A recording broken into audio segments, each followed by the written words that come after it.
ফেসবুকে প্রোফাইল যারা লাল করছেন, আমি তাদের উদ্দেশ্যে বলতে চাই, আমি ততটুকু পর্যন্ত লাল যতটুকু পর্যন্ত আপনারা যৌক্তিক দাবি, কোটা সংস্কার ছিল, যৌক্তিক দাবি, বিচারের দাবি ছিল, ততটুকু পর্যন্ত আমিও আপনাদের সাথে লাল ছিলাম।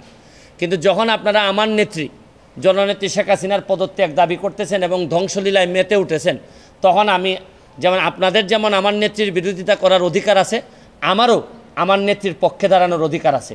আমি এই সস্তা জনপ্রিয়তার জন্য এখানে ভাইরাল হইতে আসি নাই। আমি জানি যে এখন দেখা যাচ্ছে যে এমন একটা অবস্থা যে আপনি ফেসবুকটা এমন, যেমন ধরেন আমার মাননীয় প্রধানমন্ত্রী বলতেন যে আমি ফেসবুক এমপি। আমি যদি ফেসবুক এমপি হিসেবে চিন্তা করতাম, তাহলে ফেসবুকে তো এখন পুরাটাই দখল করে রাখছে হচ্ছে গিয়ে এই জামাতের লোকজন সবচেয়ে বেশি দখল করে আছে। তা আমি এখন সরকারের বিরুদ্ধে একটা কথা বললে আমার তো বলার ক্ষমতা আছে, আমি তো স্বতন্ত্র এমপি, আমি যা ইচ্ছা সরকারের বিরুদ্ধে বলতে পারবো। তা আমি তো একেবারে এখন তো আমি মানবতাবাদী, শুধু মানবতাবাদী না, দেখতেন আমি যদি আজকে খালি সরকারের বিরুদ্ধে বলি, কালকে থেকেই সবাই বলবে যে সুমনকে আমরা প্রাইম মিনিস্টার দেখতে চাই, প্রধানমন্ত্রী দেখতে চাই। তা আমি তো ওই প্রধানমন্ত্রী আর লোভে আসি না। এইখানে আমার রাইট রং বোঝার ক্ষমতা হয়েছে, আমি পড়াশোনা করে ব্যারিস্টার হয়েছি। আপনারা বলতে পারেন যে আমার পড়াশোনা খুবই খারাপ, মান খুবই খারাপ, কিন্তু এইটা আমি আপনাদেরকে জিজ্ঞেস করতে চাই, প্রধানমন্ত্রীরা আপনারা এই রিজাইন করাবেন, সরকার পতন করাবেন, পতন করায় আপনাদের আন্দোলন তো এখন পুরাটাই হচ্ছে গিয়ে জামাত শিবির আর বিএনপির দখলে চলে গেছে। তাইলে আপনারা জামাতকে আবার ক্ষমতায় আনবেন, তারেক জিয়ারে আবার ক্ষমতায় নিয়ে আসবেন যিনি দ্বন্দ্বপ্রাপ্ত।